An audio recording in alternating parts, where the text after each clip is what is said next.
This is the Blue Man Group. This is the Blue Man Group. This is the Blue Man Group. This is the Blue Man Group. This is the Blue Man Group. This is the Blue Man Group. This is the Blue Man Group. This is the Blue Man Group. This is the Blue Man Group. This is the Blue Man Group. This is the Blue Man Group. This is the Blue Man Group.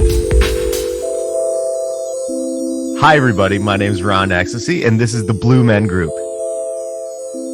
Or just Blue Men Group, actually. I'm here with John and Devin Welsh. John Please Beecham and us- Devin Welsh. Please file us under Blue Men Group and not the Blue Men Group, Or Blue Men, Yeah, comma. that's actually... comma the. Yeah. Yeah. Hello. Welcome back to reality. Hi, Ron. Hi, Ron. Um, We're back after yeah, this taking is a week off for the holidays.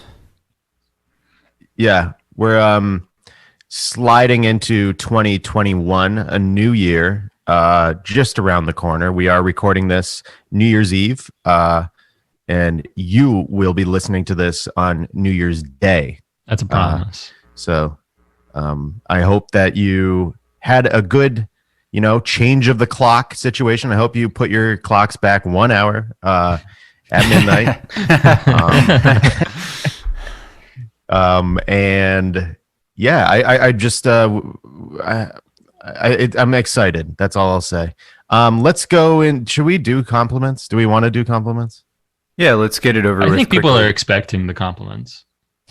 Yeah, You don't. Okay. You don't want to get a bunch of emails after this yeah. Right. about I where know. the compliment section. I went. agree. Okay.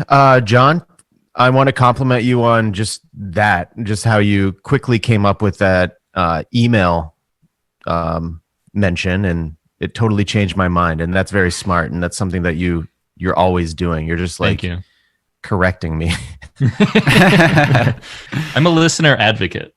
Yeah. Well, On the thank you. show. Yes. And Devin Welsh, I like just how you're very bundled in a nice jacket. Mm-hmm. And I just respect your ability to wear the layers that you need and kind of discard the ones that you don't. And that's just always something that you've done really well. Thank you. John, you're a great ombudsman for the listeners. That's true. Wanted to use that word. And then Ron, thank you for Yeah, that's fine. your eloquence with which you complimented John was very Oh, very okay. good. Thank you. Devin, that was a very tactful way to include Ron, so he doesn't feel Mhm. too guilty about various sins that he's committed this morning. Right. Yes. We won't say We don't need to mention them. we don't need to mention who was late this Yeah. time, but No, This morning- You so tactfully sidestepped the issue that we don't need to bring up who was late or who was. yeah, who It slept wasn't even religiously I didn't late. even see the morning.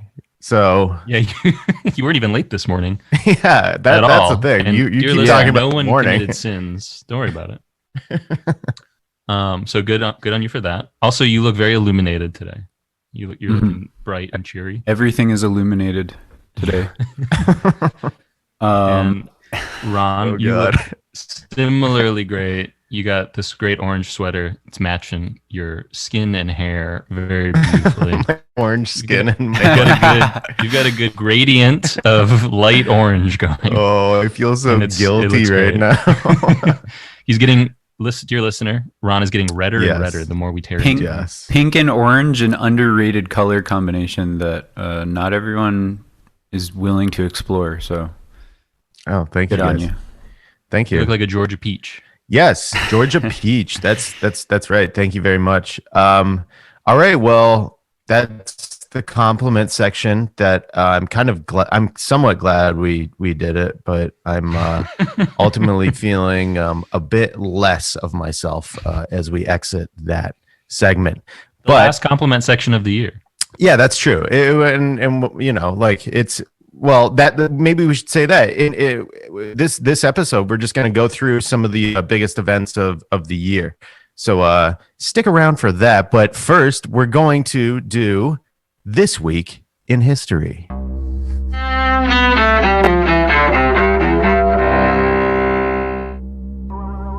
December 31st, 1879. Inventor Thomas Edison gives the first public demonstration of his electric incandescent light bulb at his laboratory in Menlo Park, New Jersey. Yeah. I feel like we just covered this guy. Yeah, For yeah. a very similar story. I can't remember what it was. I thought that the last time we did it, it was also about the invention of the light bulb. But I guess it was another invention. And this one actually is earlier in time. I felt like the first Edison This Week in History was in the 20th century. Yeah. When was this one? It was 1879. 1879. Damn, that's like, I'm not going to do the math, but that's over 100 years ago. I wonder how long he lived for. He must have been like 150 when he died. He must have been seriously. a vampire. What is his deal? He's just like inventing all this stuff. Like, what was he? Electric what did he have light. for breakfast? I want to know, because like this guy is a bright mind. Excuse What's his vampiric agenda? Creating electric light. Perhaps in a future time, he was an inventor who invented a time machine, and then he went back in time in order to become an even more prolific inventor in the late 19th, early 20th century. Is that like the? That sounds like a TV show or something. Yeah. Yeah. Sure. It seems like also steampunk. Like, is that steampunk stuff? Yeah. Yeah. The thing is, Are you it's reading a probably so much steampunk more novel? difficult to invent a time machine than it is the light bulb. So this is sort of just like a victory lap for him. Yeah. Oh yeah, like a cigar. He's like, may as well, or like champagne toast. The light bulb was a champagne toast, Yeah. and he used a champagne glass to make the light bulb.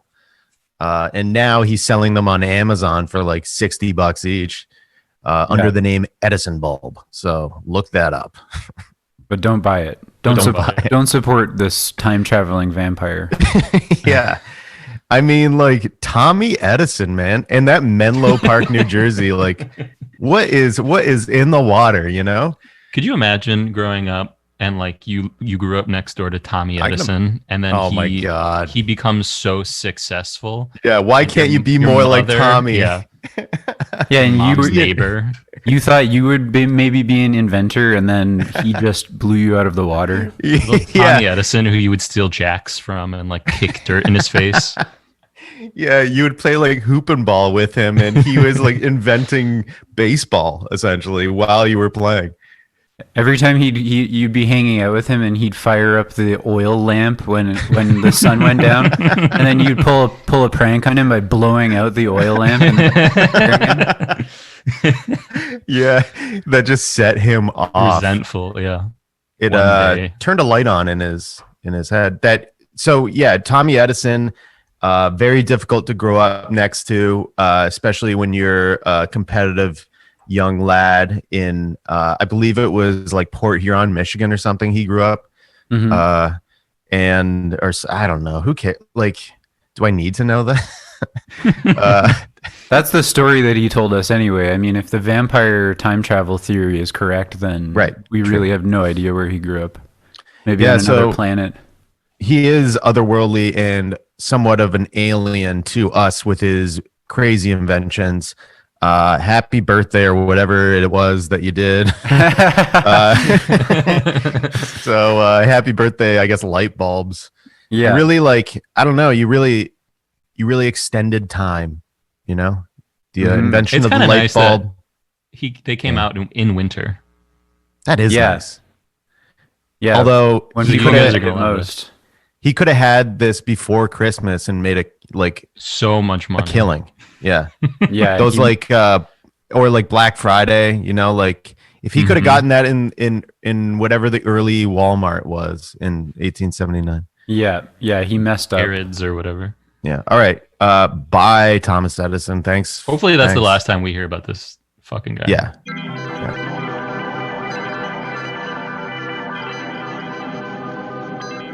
All right, everybody. let's take a look back. I know that we're kind of a forward momentum style podcast. We love to look into the future. Well, no, we actually just do lots of segments Present about day. history. We've had a really hard time looking into the future, actually. yeah. So, but if you could imagine, this 2020 was sort of a wild ride. Kind of think of it as like a bumpy roller coaster. Yeah. And now we're like, the bar has come up. We're filing out of the machine. Yeah. And now it's time to visit the souvenir kiosk and maybe take a look at some of the photographs of us going down the hill screaming. yes. Yeah, absolutely. Oh, We're not look, gonna there's purchase you, the John. photographs, but we'll just look at them. Yep. Yeah. And we'll try to take pictures of them with our smartphone, and the worker will try to cover them with their hands. Yeah. And John, oh, look at that one. Look at the picture of you, John. Oh, that's Oh, that's a great. silly Oh, you're one. screaming. Oh, look at there's Ron. He's laughing. Yeah, wow. Okay, that's good. Okay, well, what we're going to do here is just take a look back into 2020, the kaleidoscope that was. Let's just take a look at the year. Was it a leap year? I don't know. I think maybe it was a leap year. Yeah. I think they had Okay. to determine it But in the future. All right, well, let's just say it was. Accurate. 2020 was a day filled with 366 days and 52 weeks. Every single day had 24 hours in it, and it was one hell of a year.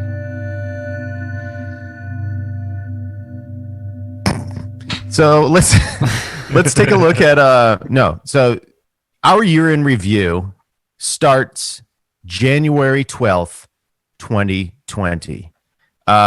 John, do you remember where you were on that 2 day? weeks in. Yeah. I think I was getting really into Taibo that week. Oh, wow. That's cool. Taibo. Yeah. Sweet. Dev, do you remember your life on the 12th of January, 2020? I remember I was very far away from the tall volcano eruption, which That is correct. Is our first story that happened in 2020. 2020 had so many major events, and we're going to try to cover all of them. But the first one is the tall volcano eruption, January 12th, 43 years after its previous eruption in 1977. But maybe, Ron, you could tell us more about what this eruption was. Yeah, so the tall volcano eruption that happened on January 12th, according to this organization, PHIVOLCS, that's PHIVOLCS, their director, his name's Renato Solidum. Nice. Okay. They said that seismic swarms began at around 11 a.m., and then they were later followed by phreatic eruption from the volcano island main crater at around 1 p.m. Philippine Standard Time. That's just UTC +8 if you're doing that kind of measurement. So loud rumbling sounds were also felt and heard from the volcano island. And then by 2:30 or so, the PHIVOLCS raised the alert status to alert level 2.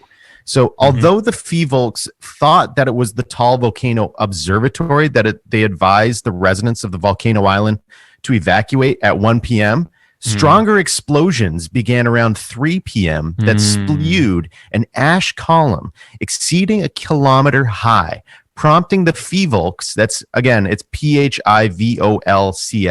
to upgrade the alert status to alert level 3 by 4 p.m. So furthermore, Dr. Renato Solidum, confirmed that there was a magmatic intrusion that was driving the volcano's unrest. So the PHIVOLCS advised the evacuation of the towns of Balit, San Nicolas, and Talise in Batangas and other towns within the shore of the tall lake. So then by 7:30 p.m., the PHIVOLCS upgraded the alert status again to alert level 4. So after those volcanic activities intensified as continuous eruption generated, somewhere between a 10 to 15 kilometer, that's like, I guess, 6.2 to 9.3 miles, steam-laden tephra column, which with frequent volcanic lightning inside of that, which is crazy, that rained wet ashfall on the general north. So like as far as, if you can imagine, Philippines, like Quezon City and Caloocan, Yeah. You know what? It's so funny. As you're saying this, I'm remembering Yeah, exactly where yeah. it was on January 12th. Okay, yeah. I so remember this. Yeah. me too. I remember actually that ash fall from the volcano was also experienced in Cavite and Laguna. Yes. And I remember hearing that it reached as far as Metro Manila and Pampanga. Yeah. Yeah. I know. I heard that too. So it's funny. Well, excuse me. It's not funny. A total of 39 people died as a result of this eruption of Tal. Although only one of those reported cases was directly caused by the eruption on January 12th. Now, according to the Manila Bulletin, which is, just the newspaper there, people either perish because they refused to follow the evacuation orders, or they just decided to return to their homes, or they died in the evacuation centers of heart attacks caused by anxiety. Yeah, it was a sad event, and it was a sad way to kick off what was a strange year. Yeah. Yeah. Definitely a harbinger of weird events to happen this year. Yeah, it seems as though a mass volcanic eruption, with like steam-laden tephra columns is like not the thing that you want to start the year. But it's like, what do you do in that situation? You look for laughs, and some people like comedy and that kind of stuff. And I don't know, like it's nuts. Who do you think would help with that? Like, I don't know. I immediately think of Dave Anyone Chappelle. Who was there. Anyone who was there probably would have done what they could to help. Yeah, Dave Chappelle. He visited Manila during the eruption. During the eruption, he was visiting Manila, and then he donated. He donated $19,000 to. That's nice. The thing. Nice. Yeah. So I don't know if you guys, if there anything else happened.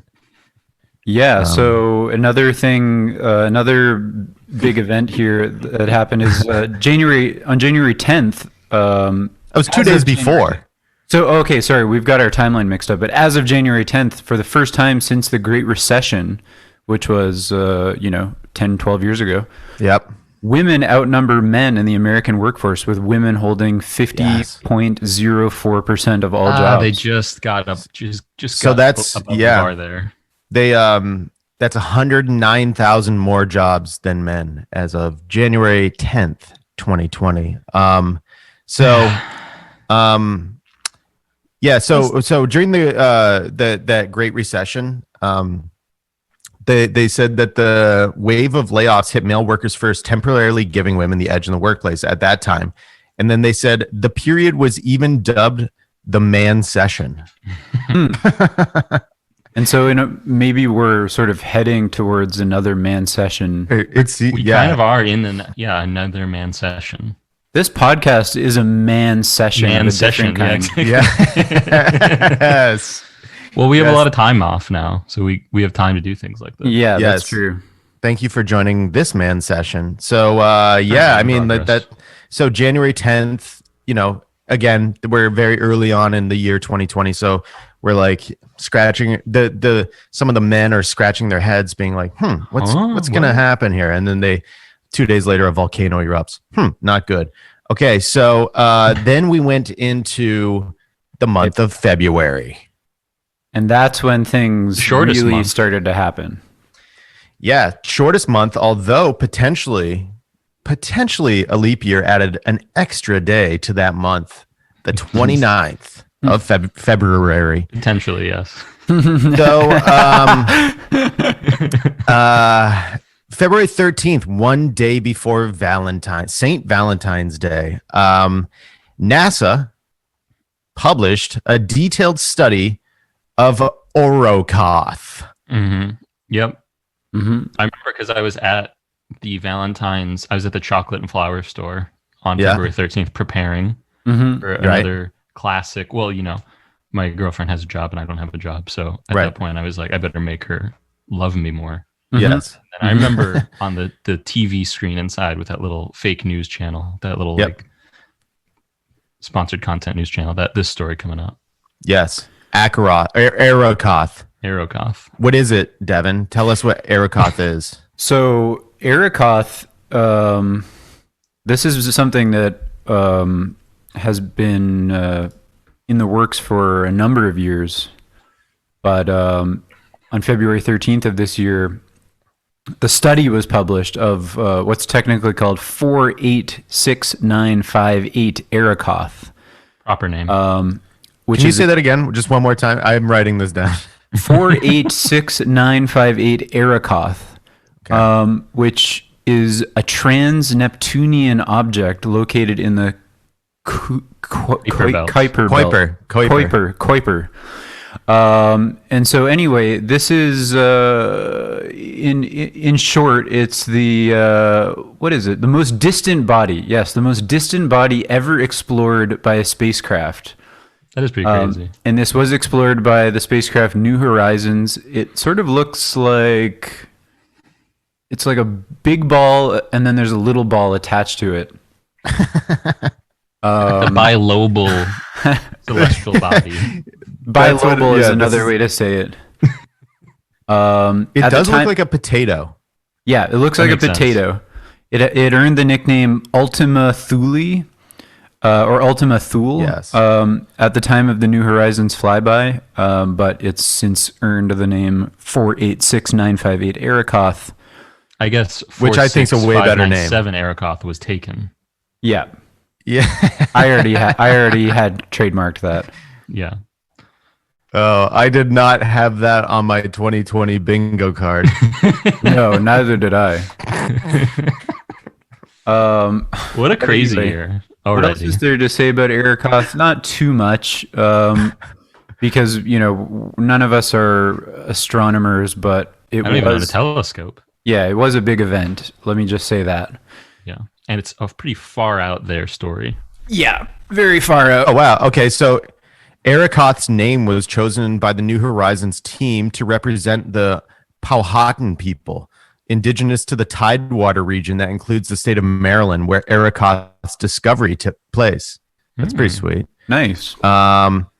Yeah, it's again, it's shaped like a potato. I would be very weary of this. I do not know exactly where it's coming from.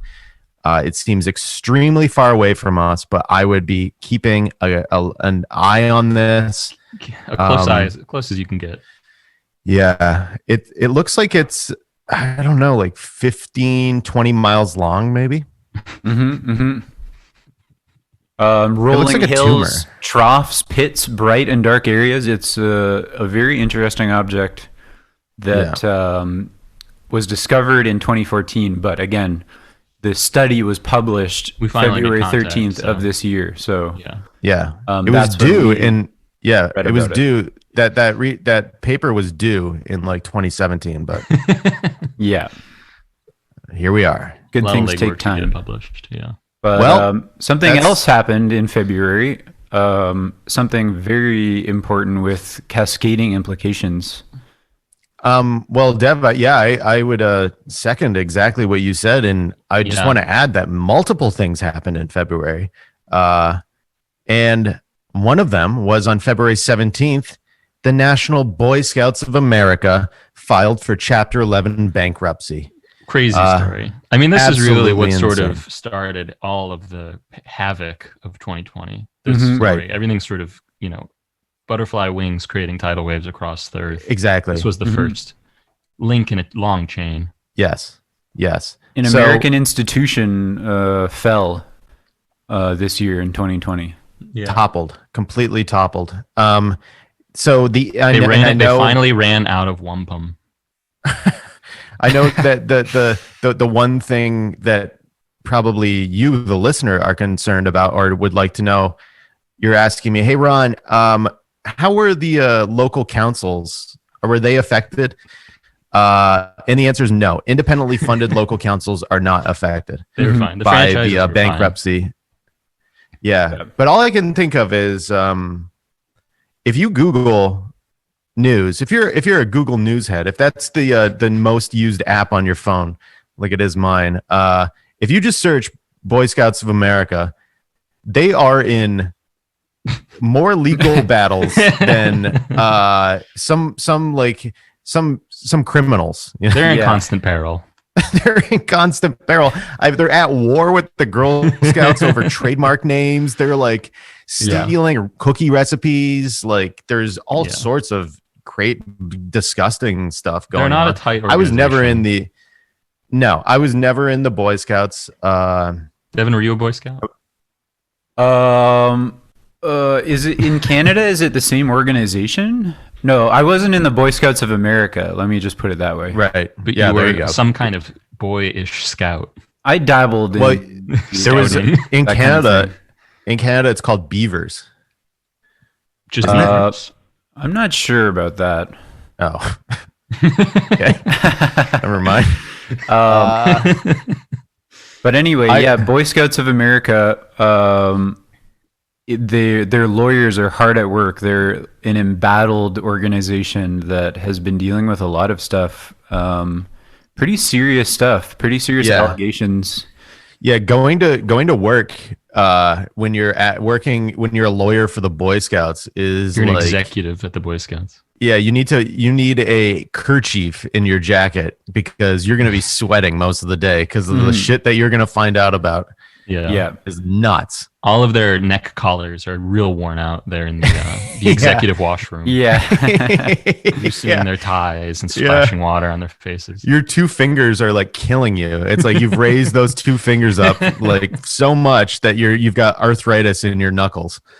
They must send inner office memos must be smoke signals, and that's contributing to the sort of havoc and lack of communication. Oh my god. Yeah. Their inter-office communication is just like so so difficult. The left hand doesn't know what the right hand is doing. Yeah, and it leads to all kinds of fiascos and debacles. I imagine the lunch situation. You're like in the little shared kitchenette, and like there's just a door. You open it up, and it's just all cans of beans and stuff. Yeah, it's all stuff that you would eat while you're camping. Well, the office like break room is just a campfire. They have to whittle their own forks and spoons every time on their lunch break. They all have to take pine car derby. That's my But in any case, February 17th, they filed for Chapter 11 bankruptcy. Only 2 days later, in February of 2020, another... curious. Should we say, the saga of another American institution continues. Yes. That American institution is polygamy. Polygamy. Yes. One of America's favorite pastimes. August tradition. Historical thing that America has always been involved in. The more the merrier, says the New York Daily News. For the first time in 85 years, polygamy is no longer a felony in Utah. A state law passed back in March went into effect Tuesday. So remember, this was in 2020, early 2020, dropping polygamy from a third-degree felony to an infraction. Basically, the same legal level as a traffic ticket. So which now joins the tier of crimes that used to be big deals, like having acid in Oregon, which is now also just a parking ticket fine. True. Yeah. Having 3 or 4 wives is like going 120 in a 75. Is what they're trying to say. But for anyone that's been, that's had an eye on Mormonism in America, this is a pretty big deal. For polygamy to be decriminalized. Utah is a state that was sort of founded on the ideal of polygamy as part of the people Mormon were polygamous before Utah existed as a state. Mm-hmm. And so the outlawing of polygamy has been an incredibly controversial issue. You could say the state of Utah had many fathers. Many fathers. Many mothers. But in any case, this is I can't decide whether this is a positive or negative story. Maybe a bit of both. Yeah. Yeah, tough to say. I guess consenting adults, I hope. But it's kind of difficult when it's under the auspices of Father Brigham Young or whoever, John Smith. Well, it's like a secret thing, right? So like people can sort of like, because of the punishments if it was found out. So now maybe it's like less likely to keep people Yeah. In the situation because they won't get in trouble as much if they try to get out of the closet. Yeah, closets into the streets. In any case, it's not, we're not here to judge. We're just here to provide report the facts. Yeah, we're here to provide a synopsis of the major events of 2020. Yes. Well, we're still here in February. It feels like we can't even get out of this this month of February. Shortest month. Most shit seemed to start happening in February. Mm-hmm. Yeah. February 25th, Amazon. That is a river in South America. So when I'm saying Amazon, it's a different Amazon. It's a website where you can buy books. They opened their first cashierless grocery store located in Seattle. Big story. Yeah.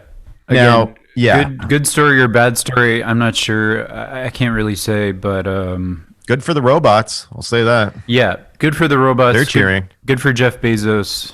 Yeah. Maybe not so good if you were working as a cashier there a month before.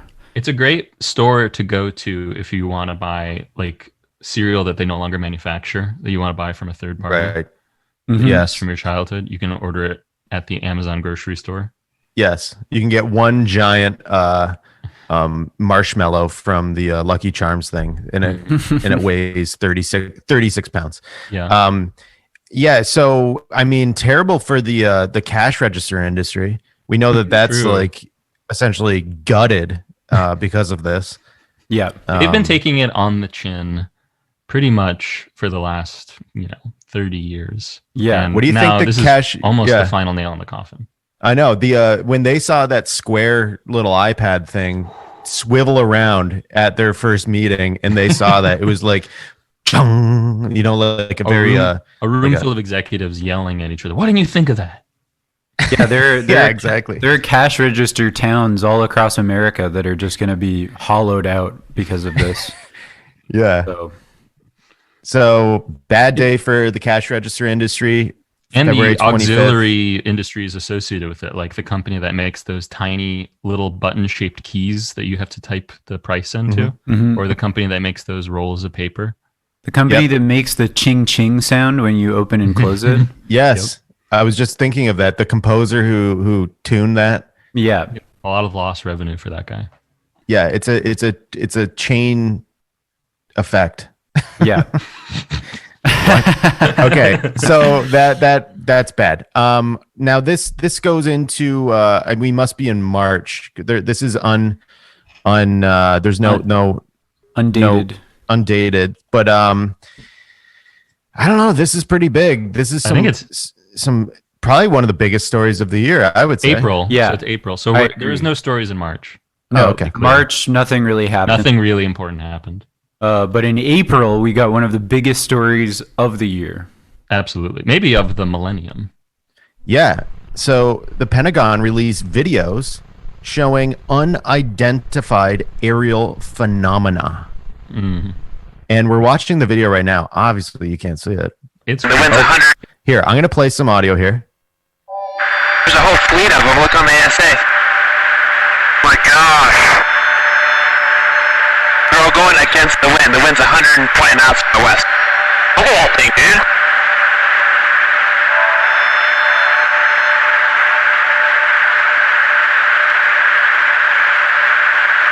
So yeah, we're seeing like this unidentified flying object on the screen in like a jet kind of a thing.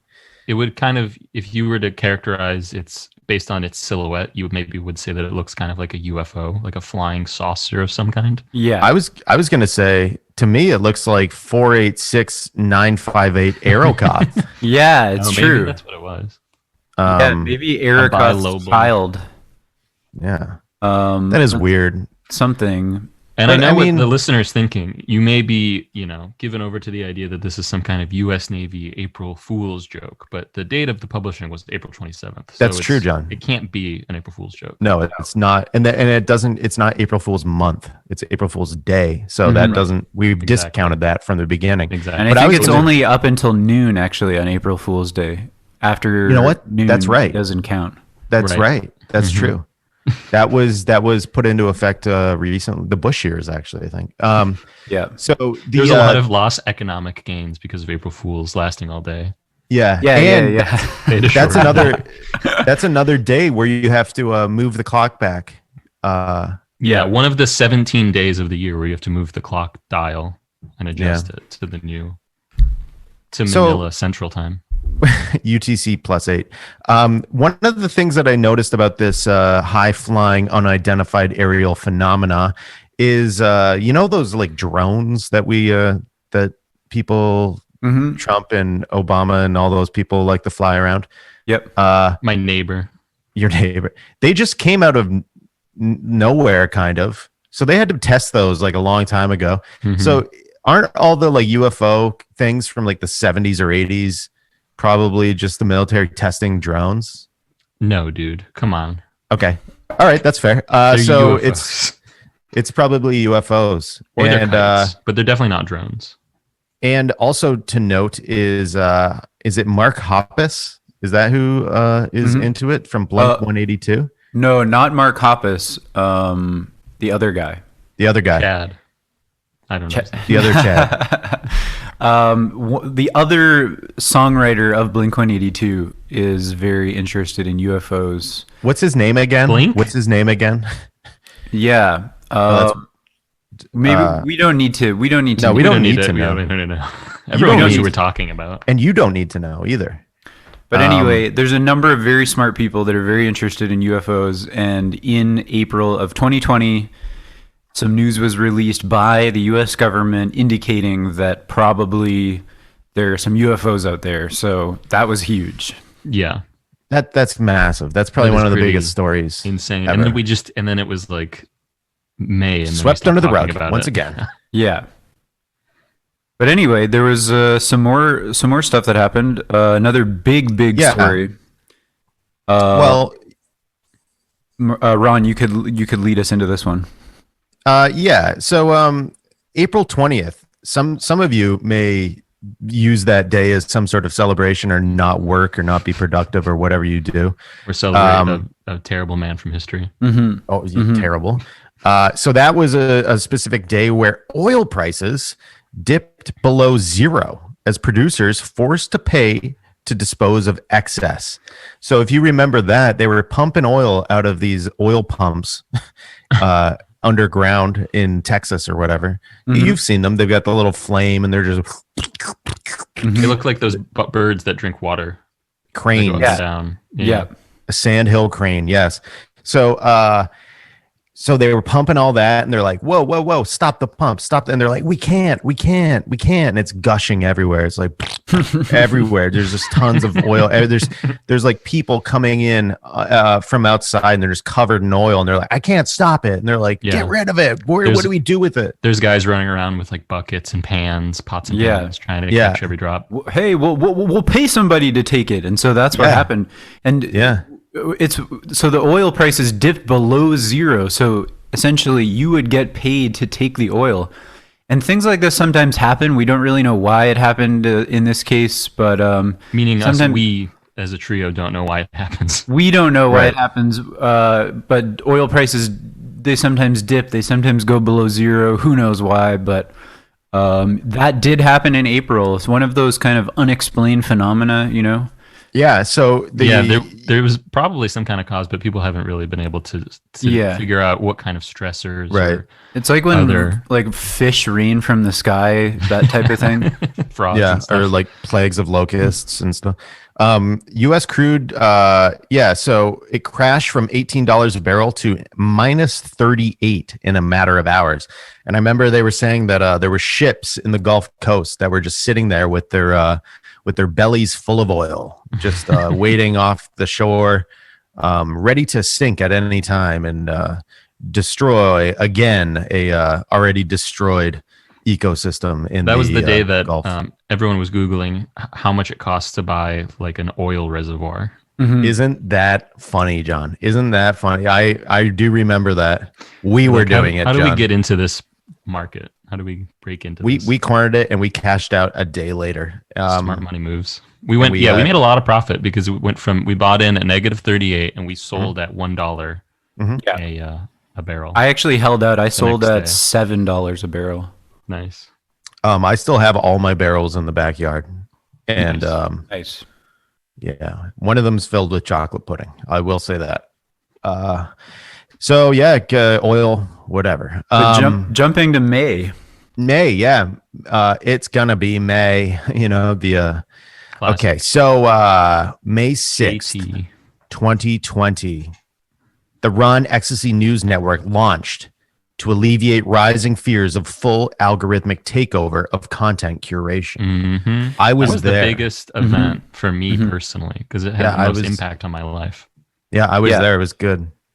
Yeah, that's a really great day in history. Maybe in future episodes we'll be able to look back on it on This Week in History. Yeah, We'll be able to look back on Run Ecstasy News Network starting up.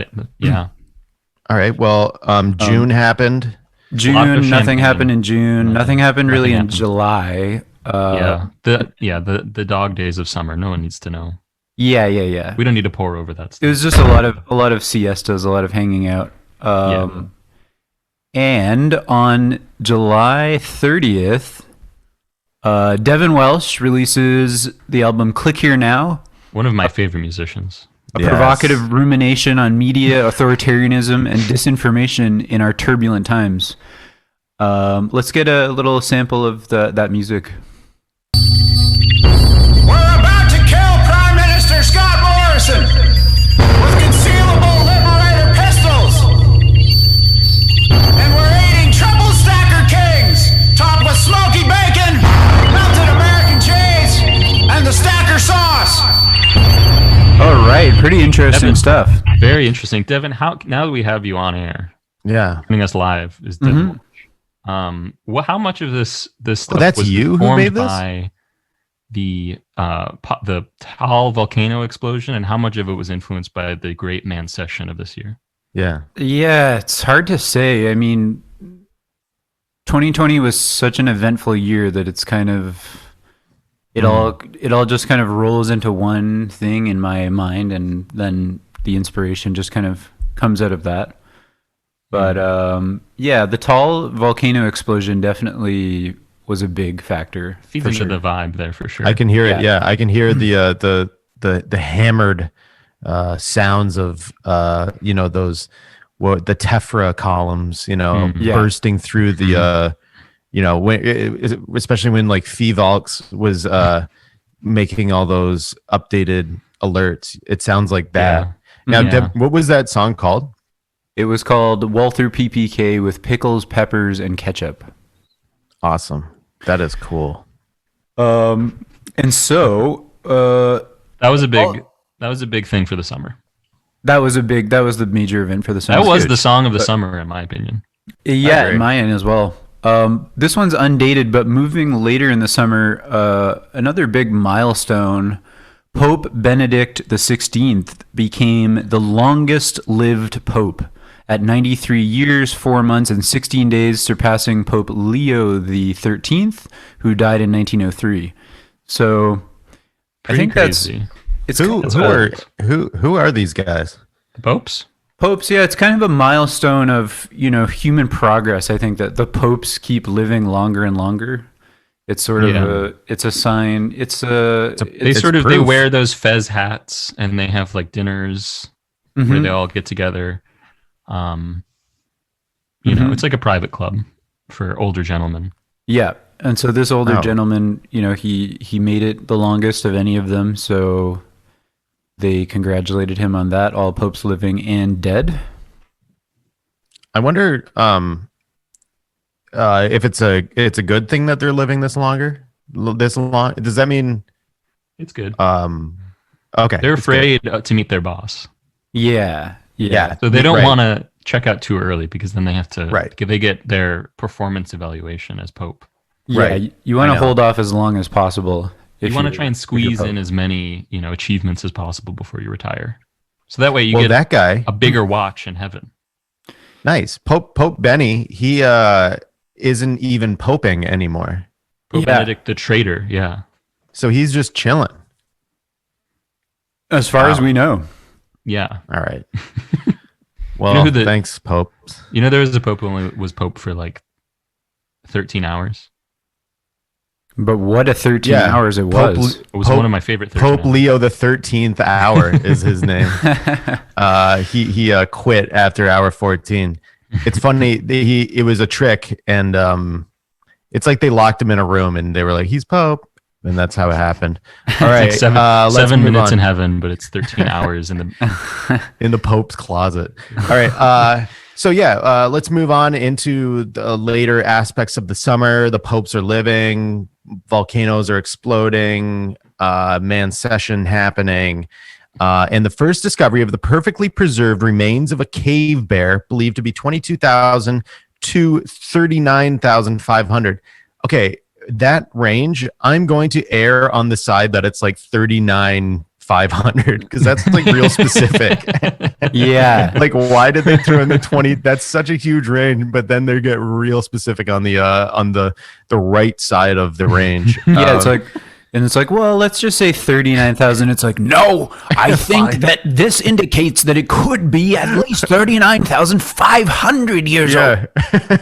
Exactly.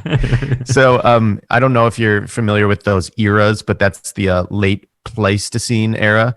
So that discovery was made in the Lakovsky Islands in Siberia, thawing permafrost. So this is also a sign of global climate change.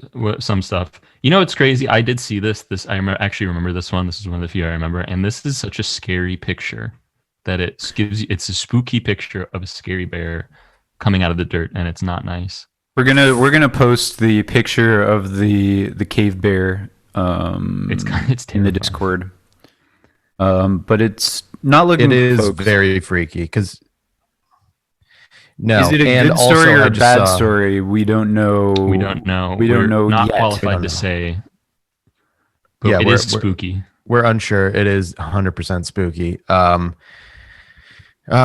This find is of great importance to the whole world, somebody said. So whatever. I guess we're gonna put that put it in some museum. You'll go see it on a field trip. You'll go see it on a field trip with your kids in the future. Whatever. So September. We all know the month of September as made popular by the Earth, Wind, and Fire group. And their famous song, September.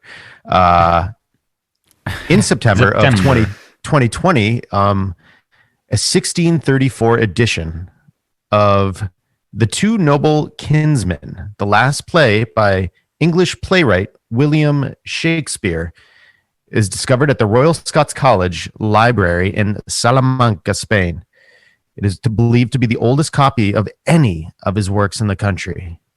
And guess what? It's 700 years overdue at that library. So whoever checked that out is really going to be hurting.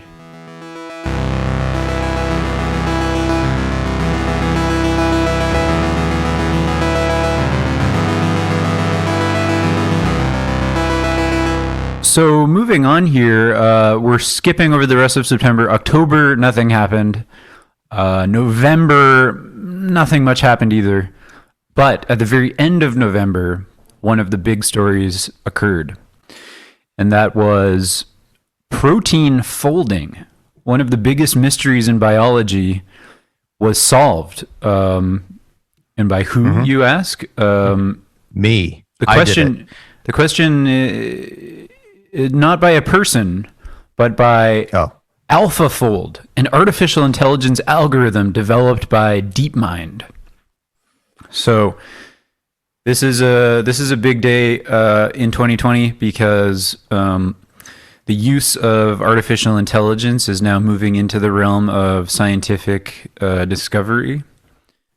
Last we heard of DeepMind, it was playing chess and playing Go, and now it's doing much, much more. That's moved on to taking other jobs from smart people. Exactly. Next thing you know, it's going to be working at the Amazon cashierless store. Yep. Checking you out. This I thought huge. that protein folding was already discovered in 2014 by Kentucky Fried Chicken when they introduced the double down chicken bacon sandwich. That's true, but But I guess they're maybe talking about a different kind of. Well, no, they did discover, but that's part of their secret recipe, and so they didn't disclose. So it took this was sort of AlphaFold. corporate espionage committed by DeepMind. Exactly. Yeah, exactly.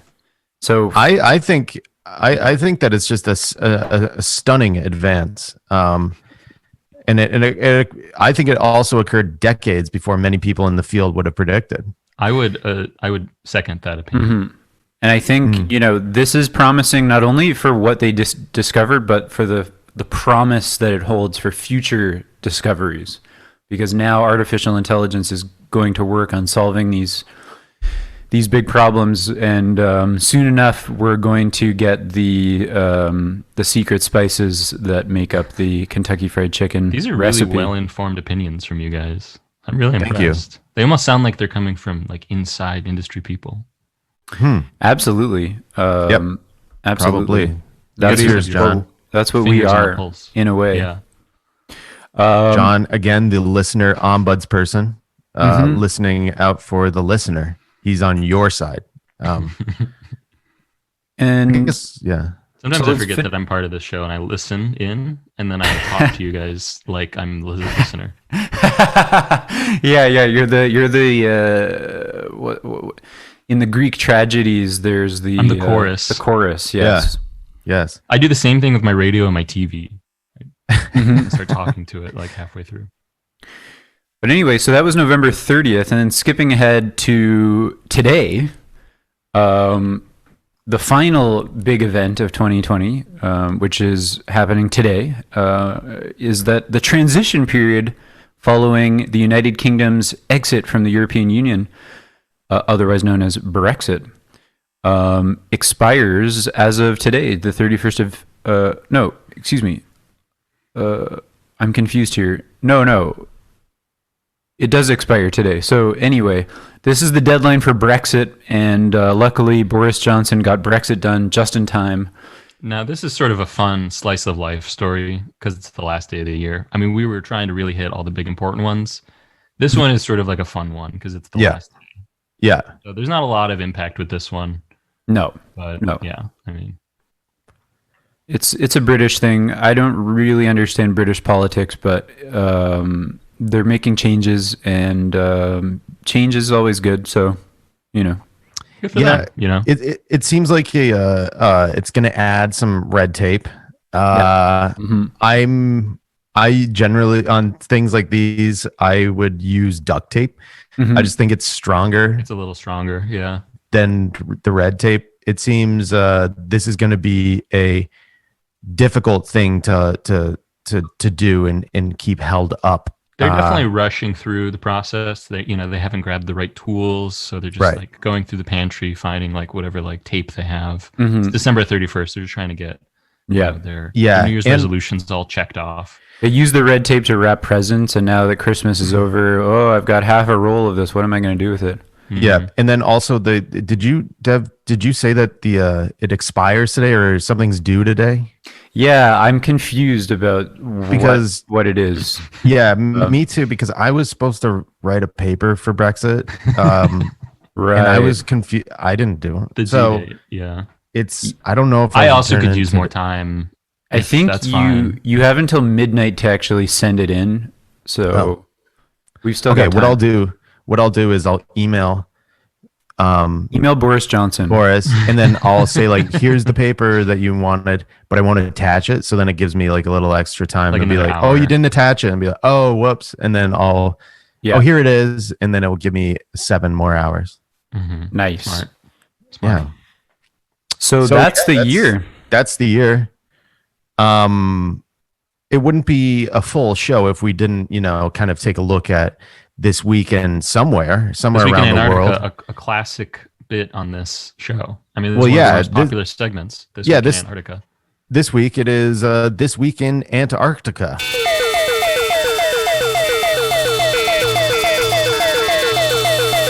So, Deb, would you mind telling us about Antarctica? Yeah. First off, where is it? So For I the think listeners, it's technically one of the continents, yeah? Yes. Yeah, Okay. technically one of the continents. It's a really interesting place. It's it's inhabited, but barely. There's not that many people living there. Most of them are scientists who use Antarctica to study all sorts of things and to get away from it all, kind of. And to get away from it all. Yeah, it's the air is very clean down in Antarctica, which it's a good place to get away from it all. Yeah. Yeah. And so nothing, just like the daily grind. That shit's not going on down there. But an interesting story that we don't have a lot of information on because the article was in Spanish, because it does pertain to the Chilean research station in Antarctica. Which one? It's called the Base General Bernardo O'Higgins Riquelme. Oh, yeah. You know that one? I know that. Yeah. I know that one. Right. So anyway, the Chilean research station, apparently there's some sort of viral infection that has been spreading in that research station. No. Well, at least it's far away. Yeah, it's very far away, but I was able to gather from the article that it's some variation of the SARS virus, if you remember that. Yeah, What? I remember in 2004. I do. 2004? Yeah. 2003. 2003. Yeah. Holy shit. So anyway, yeah, it's kind of a blast from the past, variation of the SARS virus spreading in Antarctica, specifically the Chilean research station. But anyway, wait, did you say it was the General Bernardo O'Higgins Riquelme station? Yeah. Exactly. Okay, yeah. That's what I thought. The one. That's Oh what I no! Wait, that one? Yeah. Oh shit! So anyway, a guy from that station just Airbnb'd our spare room. Oh, for like 3 days, dude. No. Right. You might want to reschedule with him. But I'm gonna get penalized from Airbnb. I'm gonna get a negative rating. Yeah, That's true. Just go ahead with it then. Yeah, because you don't want to hurt your Airbnb rating. Yeah. No. But anyway, so yeah, that's happening. But the article was in Spanish. I couldn't really figure out more. But all right, well, we'll look into that. But that's this week in Antarctica. Sending love and respect to our Antarctican brothers and sisters. Yeah. And and to our listeners, Happy New Year. We hope that you had an okay 2020, and let's power through into 2021, because we will be here all 52 weeks of the year, maybe 51, who knows. We love you very much. And we hope to see you next year. Bye.